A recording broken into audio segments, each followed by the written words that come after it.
ప్రభువైన యేసుక్రీస్తు నామంలో అందరికీ హృదయపూర్వక వందనములండి. ద్వితీయోపదేశ కాండము 29వ అధ్యాయము. యెహోవా హోరేబులో ఇశ్రాయేలీలతో చేసిన నిబంధన గాక ఆయన మోయాబు దేశములో వారితో చేయుమని మోషేకు ఆజ్ఞాపించిన నిబంధన వాక్యములు ఇవే. మోషే ఇశ్రాయేలులందరినీ పిలిపించి వారితో ఇట్లనెను. యెహోవా మీ కనుల ఎదుట ఐగుప్తు దేశమున ఫరోకును అతని సేవకులందరికిని అతని సమస్త జనమునకును చేసినదంతయు అనగా ఆ గొప్ప శోధనలను సూచక క్రియలను మహత్కార్యములను మీరు కన్నులారా చూచితిరి. అయినను గ్రహించు హృదయమును చూచు కన్నులను విను చెవులను యెహోవా నేటి వరకు మీకిచ్చి ఉండలేదు. నేను మీ దేవుడైన యెహోవానని మీరు తెలిసి కొనున్నట్లు 40 సంవత్సరములు నేను మిమ్మును అరణ్యములో నడిపించి తిని మీ బట్టలు మీ ఒంటి మీద పాతగిలిపోలేదు, మీ చెప్పులు మీ కాళ్లను పాతగిలిపోలేదు. మీరు రొట్టె తినలేదు, ద్రాక్షారసమే గాని మద్యమే గాని త్రాగలేదని యెహోవా సెలవిచ్చుచున్నాడు.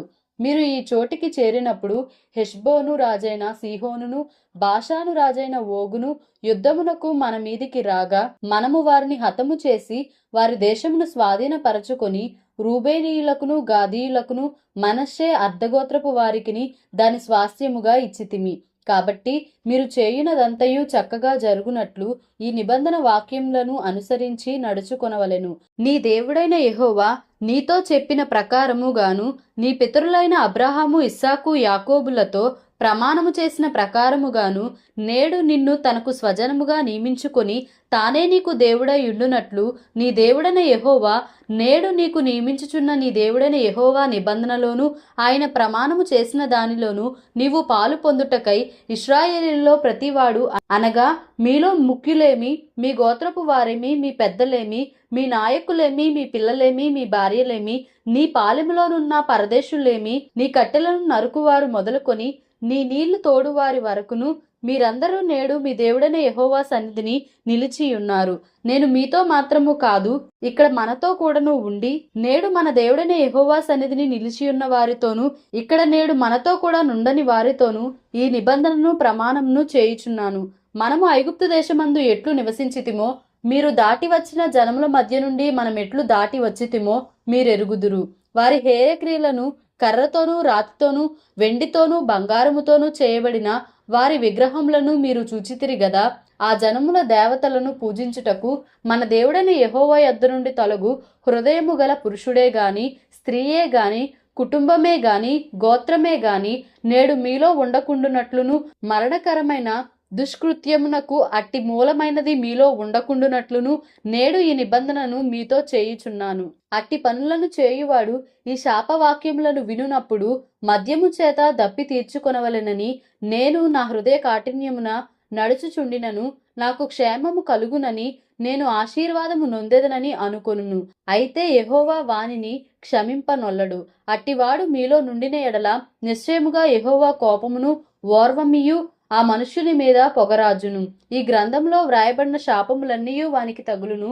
యెహోవా అతని పేరు ఆకాశము క్రింద నుండకుండా తుడిచివేయును. ఈ ధర్మశాస్త్ర గ్రంథంలో వ్రాయబడిన నిబంధన శాపములన్నిటిని బట్టి వానికి కీడు కలుగజేయుటకై యెహోవా ఇశ్రాయేలీల గోత్రములన్నిటిలో నుండి వాని వేరుపరచును. కాబట్టి మీ తరువాత పుట్టు మీ సంతతి వారును దూరదేశం నుండి వచ్చు పరదేశులను సమస్త జనములను ఆ దేశము యొక్క తెగుళ్లను యెహోవా దాని మీదికి తెప్పించిన సంకటములను చూచి వారు యెహోవా తన కోపోద్రేకము చేత నశింపజేసిన సొదొమ గొమొర్రా అద్మా సెబోయీముల వలె ఆ సమస్త దేశమును గంధకము చేతను ఉప్పు చేతను చెడిపోయి విత్తబడకయు దానిలో ఏదియు బుట్టకయు దానిలో ఏ కూరయు మొలవకయు ఉండుట చూచి యెహోవా దేని బట్టి ఈ దేశమును ఇట్లు చేసెనో ఈ మహా కోపాగ్నికి హేతువేమో అని చెప్పుకొందురు. మరియు వారు వారి పితరుల దేవుడైన యెహోవా ఐగుప్తు దేశంలో నుండి వారిని రప్పించిన తరువాత ఆయన తమతో చేసిన నిబంధనను వారు నిరాకరించిరి. తామెరుగని అన్య దేవతలను ఆయన వారికి నియమింపని దేవతలను పూజించి వాటికి నమస్కరించిరి గనుక ఈ గ్రంథంలో వ్రాయబడిన శాపములన్నిటినీ ఈ దేశము మీదికి తెప్పించుటకు దాని మీద యెహోవా కోపము రవులుకొనెను. యెహోవా తన కోపోద్రేకము చేతను అత్యుగ్రహత చేతను తమ దేశములో నుండి వారిని పెళ్లగించి నేడున్నట్లుగా వారిని వెళ్ళగొట్టి పరదేశము పాలు చేసెను. రహస్యములు మన దేవుడైన యెహోవాకు చెందును. అయితే మనము ఈ ధర్మశాస్త్ర వాక్యములన్నిటిని అనుసరించి నడుచుకొనున్నట్లు బయలుపరచబడినవి ఎల్లప్పుడూ మనవియు మన సంతతి వారివియు నగునని చెప్పుదురు. ద్వితీయోపదేశకాండము 30వ అధ్యాయము. నేను నీకు వినిపించిన ఈ సంగతులన్నీయు అనగా దీవెనయు శాపమును నీ మీదికి వచ్చిన తరువాత నీ దేవుడైన యెహోవా నిన్ను వెళ్ళగొట్టించిన సమస్త జనముల మధ్యను వాటిని జ్ఞాపకము చేసుకొని నీ దేవుడైన యెహోవా వైపు తిరిగి నేడు నేను నీకు ఆజ్ఞాపించు సమస్తమును బట్టి నీ పూర్ణ హృదయముతోనూ నీ పూర్ణాత్మతోనూ ఆయన మాట నీవును నీ సంతతి వారును వినిన ఎడల నీ దేవుడైన యెహోవా చెరలోని మిమ్మును తిరిగి రప్పించును. ఆయన మిమ్మును కరుణించి నీ దేవుడైన యెహోవా ఏ ప్రజలలోనికి మిమ్మును చెదరగొట్టినో వారిలో నుండి తాను మిమ్మును సమకూర్చి రప్పించును. మీలోనెవరైనా ఆకాశ దిగంతములకు వెళ్ళగొట్టబడినను అక్కడ నుండి నీ దేవుడైన యెహోవా మిమ్మును సమకూర్చి అక్కడ నుండి రప్పించును. నీ పితరులకు స్వాధీనపరిచిన దేశమున నీ దేవుడైన యెహోవా నిన్ను చేర్చును. నీవు దాన్ని స్వాధీనపరచుకొందువు. ఆయన నీకు మేలు చేసి నీ పితరుల కంటే నిన్ను విస్తరింపజేయును. మరియు నీవు బ్రతుకుటకై నీ పూర్ణ హృదయముతోనూ నీ పూర్ణాత్మతోనూ నీ దేవుడైన యెహోవాను ప్రేమించునట్లు నీ దేవుడైన యెహోవా తనకు లోబడుటకు నీ హృదయమునకును నీ సంతతి వారి హృదయమునకును సున్నతి చేయును. అప్పుడు నిన్ను హింసించిన నీ శత్రువుల మీదికిని నిన్ను ద్వేషించిన వారి మీదికిని నీ దేవుడైన యెహోవా ఆ సమస్త శాపములను తెప్పించును. నీవు తిరిగి వచ్చి యెహోవా మాట విని నేడు నీకు ఆజ్ఞాపించు ఆయన ఆజ్ఞలన్నిటినీ గైకొనుచుందువు. మరియు నీ దేవుడైన యెహోవా నీ చేతి పనులన్నిటి విషయములోను నీ గర్భఫల విషయములోను నీ పశువుల విషయములోను నీ భూమి పంట విషయములోను నీకు మేలగునట్లు నిన్ను వర్ధిల్లజేయును. ఈ ధర్మశాస్త్ర గ్రంథమందు వ్రాయబడిన ఆయన ఆజ్ఞలను కట్టడలను నీవు గైకొని నీ దేవుడైన యెహోవా మాట విని నీ పూర్ణ హృదయముతోనూ నీ పూర్ణాత్మతోనూ నీ దేవుడైన యెహోవా వైపు మల్లునప్పుడు యెహోవా నీ పితరుల యందు ఆనందించినట్లు నీకు మేలు చేయుటకు నీ యందును ఆనందించి నీ వైపు మల్లును. నేడు నేను నీకు ఆజ్ఞాపించు ఈ ధర్మమును గ్రహించుట నీకు కఠినమైనది కాదు, దూరమైనది కాదు. మనము దానిని విని గైకొనున్నట్లు ఎవడు ఆకాశమునకు ఎక్కిపోయి మన యొద్దకు దాన్ని తెచ్చును అని నీవు అనుకొనుటకు అది ఆకాశమందు ఉండునది కాదు. మనము దాని విని గైకొనున్నట్లు ఎవడు సముద్రము దాటి మన యొద్దకు దాన్ని తెచ్చును అని నీవు అనుకొనునేలా అది సముద్రపు అద్దరి మించునది కాదు. నీవు దానిని అనుసరించుటకు ఆ మాట నీకు బహు సమీపముగా నున్నది, నీ హృదయమున నీ నోటానున్నది. చూడుము, నేడు నేను జీవమును మేలును మరణమును కీడును నీ ఎదుట ఉంచియున్నాను. నీవు బ్రతికి విస్తరించున్నట్లుగా నీ దేవుడైన యెహోవాను ప్రేమించి ఆయన మార్గములందు నడుచుకొని ఆయన ఆజ్ఞలను కట్టడలను విధులను ఆచరించుమని నేడు నేను నీకు ఆజ్ఞాపించుచున్నాను. అట్లు చేసిన ఎడల నీవు స్వాధీనపరచుకున్నటకు ప్రవేశించు దేశములో నీ దేవుడైన యెహోవా నిన్ను ఆశీర్వదించును. అయితే నీ హృదయము తిరిగిపోయి నీవు విననొల్లక ఈడ్వబడిన వాడవై అన్య దేవతలకు నమస్కరించి పూజించిన ఎడల మీరు నిశ్చయముగా నశించిపోవుదురనియు స్వాధీనపరచుకొనుటకు యోర్దానును దాటపోవుచున్న దేశములో మీరు అనేక దినములు ఉండరనియు నేడు నేను నీకు తెలియజెప్పుచున్నాను. నేడు జీవమును మరణమును ఆశీర్వాదమును శాపమును నేను నీ ఎదుటను ఉంచి భూమి ఆకాశములను మీ మీద సాక్షులుగా పిలుచుచున్నాను. నీ పితరులైన అబ్రహాము ఇస్సాకు యాకోబులకు ఆయన ప్రమాణము చేసిన దేశంలో మీరు నివసించున్నట్లు యెహోవాయే నీ ప్రాణమునకును నీ దీర్ఘాయుషుకును మూలమై ఉన్నాడు.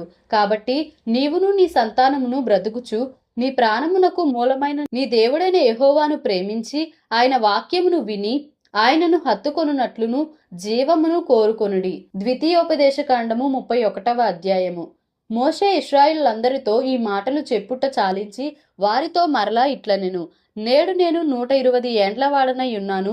ఇక మీదట నేను వచ్చుచూ పోవుచూ ఉండలేను. యెహోవా ఈ యోర్దాను దాటకూడదని నాతో సెలవిచ్చెను. నీ దేవుడైన యెహోవా నీకు ముందుగా దాటిపోయి ఆ జనములను నీ ఎదుట నుండకుండా నశింపజేయును. నీవు వారి దేశంను స్వాధీనపరచుకొందువు. యెహోవా సెలవిచ్చి ఉన్నట్లు యెహోషువ నీ ముందుగా దాటిపోవును. యెహోవా నశింపజేసిన అమోరీయుల రాజులైన సీహోనుకును ఓగుకును వారి దేశమునకును ఏమి చేసెనో ఆ ప్రకారముగానే ఈ జనములకును చేయును. నేను మీకు ఆజ్ఞాపించిన దానినంతటిని బట్టి మీరు వారికి చేయునట్లు యెహోవా నీ చేతికి వారిని అప్పగించును. నిబ్బరము కలిగి ధైర్యముగా నుండుడి. భయపడకుడి, వారిని చూచి దిగులు పడకుడి. నీతో కూడా వచ్చువాడు నీ దేవుడైన యెహోవాయే. ఆయన నిన్ను విడువడు, నిన్నెడబాయడు. మరియు మోషే యెహోషువను పిలిచి, నీవు నిబ్బరము కలిగి ధైర్యముగా నుండుము. యెహోవా ఈ ప్రజలకిచ్చుటకు వారి పితరులతో ప్రమాణము చేసిన దేశమునకు నీవు వీరితో కూడా పోయి దానిని వారికి స్వాధీనపరచవలెను. నీ ముందర నడుచువాడు యెహోవా, ఆయన నీకు తోడయ్యుండును. ఆయన నిన్ను విడువడు, నిన్ను ఎడబాయడు. భయపడకుము, విస్మయమొందకుమని ఇశ్రాయేలులందరి ఎదుట అతనితో చెప్పెను. మోషే ఈ ధర్మశాస్త్రమును వ్రాసి యెహోవా నిబంధన మందసమును మోయు యాజకులైన లేవీయులకును ఇశ్రాయేలీల పెద్దలందరికీ దానిని అప్పగించి వారితో ఇట్లనెను. ప్రతి 7వ సంవత్సరాంతమున అనగా నియమింపబడిన గడువు సంవత్సరమున నీ దేవుడైన యెహోవా ఏర్పరచుకున్న స్థలమందు ఇశ్రాయేలీయులందరూ ఆయన సన్నిధిని కనబడి పర్ణశాలల పండుగను ఆచరించినప్పుడు ఇశ్రాయేలులందరి ఎదుట ఈ ధర్మశాస్త్రమును ప్రకటించి వారికి వినిపింపవలెను. మీ దేవుడైన యెహోవాకు భయపడి ఈ ధర్మశాస్త్ర వాక్యములన్నిటినీ అనుసరించి నడుచుకున్నట్లు పురుషులేమి, స్త్రీలేమి, పిల్లలేమి, నీ పురములలోనున్న పరదేశులేమి వాటిని విని నేర్చుకొనుటకై అందరినీ పోగు చేయవలెను.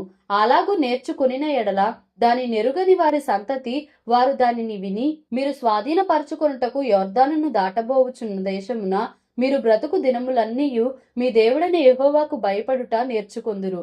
మరియు యెహోవా, చూడుము, నీ మరణ దినములు సమీపించెను. నీవు యెహోషువను పిలిచి నేనతనికి ఆజ్ఞలిచ్చినట్లు ప్రత్యక్షపు గుడారములో నిలువుడని మోషేతో సెలవీయగా మోషేయు యెహోషువయు వెళ్లి ప్రత్యక్షపు గుడారములో నిలిచిరి. అచ్చట యెహోవా మేఘస్తంభములో ప్రత్యక్షమాయెను. ఆ మేఘస్తంభము ఆ గుడారపు ద్వారము పైని నిలువగా యెహోవా మోషేతో ఇట్లనెను, ఇదిగో, నీవు నీ పితరులతో పండుకొనబోవుచున్నావు. ఈ జనులు లేచి ఎవరి దేశమున తాము చేరి వారి నడుమ నుందురో ఆ జనుల మధ్యను వ్యభిచారులై ఆ అన్యుల దేవతల వెంట వెళ్ళి నన్ను విడిచి నేను వారితో చేసిన నిబంధనను మీరుదురు. కావున నా కోపము ఆ దినమున వారి మీద రగులుకొనును. నేను వారిని విడిచి వారికి విరోధి నగుదును. వారు క్షీణించిపోవుదురు. విస్తారమైన కీడులు, ఆపదలు వారికి ప్రాప్తించును. ఆ దినమున వారు, మన దేవుడు మన మధ్య నుండకపోయినందున గదా ఈ కీడులు మనకు ప్రాప్తించెననుకొందురు. వారు అన్య దేవతల తట్టు తిరిగి చేసిన కీడంతటిని బట్టి ఆ దినమున నేను నిశ్చయముగా వారికి విరోధి నగుదును. కాబట్టి మీరు ఈ కీర్తన వ్రాసి ఇశ్రాయేలీలకు నేర్పుడి.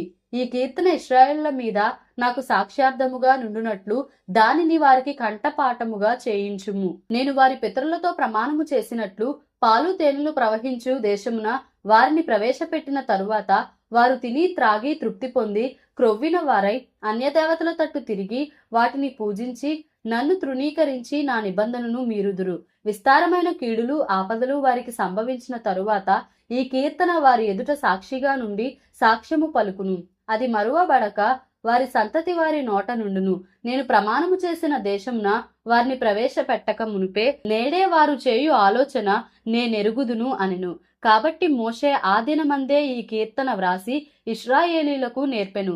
మరియు యెహోవా నూను కుమారుడైన యెహోషువకు ఇలాగు సెలవిచ్చెను, నీవు నిబ్బరము కలిగి ధైర్యముగా నుండుము. నేను ప్రమాణపూర్వకముగా వారికిచ్చిన దేశమునకు ఇశ్రాయేలీలను నీవు తోడుకుని పోవలెను. నేను నీకు తోడైయుందును. ఈ ధర్మశాస్త్ర వాక్యములు మోషే గ్రంథమందు శాంతముగా వ్రాయట ముగించిన తరువాత మోషే యెహోవా నిబంధన మందసమును మోయు లేవీయులను చూచి ఆజ్ఞాపించినదేమనగా, మీరు ఈ ధర్మశాస్త్ర గ్రంథమును తీసుకొని మీ దేవుడైన యెహోవా నిబంధన మందసపు ప్రక్కన ఉంచుడి. అది అక్కడ నీ మీద సాక్షార్థముగా ఉండును.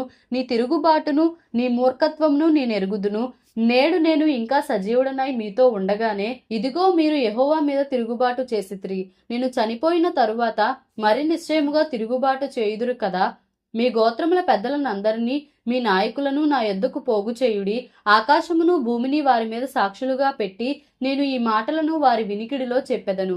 ఎలయనగా నేను మరణమైన తరువాత మీరు బొత్తిగా చెడిపోయి నేను మీకు ఆజ్ఞాపించిన మార్గమును తప్పుదురనియు ఆ దినముల అంతమందు కీడు మీకు ప్రాప్తమగుననియు నేనెరుగుదును. మీరు చేయు క్రియల వలన యెహోవాకు కోపము పుట్టించున్నట్లుగా ఆయన దృష్టికి కీడైన దాని చేయుదురు. అప్పుడు మోషే ఇశ్రాయేళ్ల సర్వ సమాజం యొక్క వినికిడిలో ఈ కీర్తన మాటలు శాంతముగా పలికెను. దేవుడి పరిశుద్ధ వాక్యంను మన వినికిడిలో దీవించి ఆశీర్వదించునుగాక. ఆమేన్. Please like, share and subscribe for more videos.